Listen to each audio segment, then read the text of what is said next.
ચોમાસાની શરૂઆત થતાં જ સામાન્ય રીતે નેતાઓ ઘરમાં એસીમાં બેસી રહેતા હોય છે, પણ ભાવનગરમાં એક અલગ જ ચિત્ર જોવા મળ્યું. અહીં પહેલા જ વરસાદમાં રસ્તાઓ પર પાણી ભરાઈ જતા પ્રજાની મુશ્કેલી દૂર કરવા માટે એક લોકલાડીલા નેતા પોતે મેદાનમાં આવી ગયા. આ દ્રશ્યો છે ભાવનગરના તખ્તેશ્વર વોર્ડના, જ્યાંના જાગૃત નગરસેવક ભાવિક મણિયાર વરસાદી પાણીની વચ્ચે જાતે ઉતરી ગયા હતા.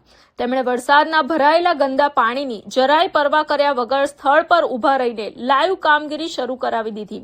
નગરજનોને પાણી ભરાવાને કારણે કોઈ પણ નાની મોટી સમસ્યાનો સામનો ન કરવો પડે અને પાણીનો નિકાલ ઝડપથી થાય તે માટે તેઓ સતત ટીમ સાથે ખડે પગે રહ્યા.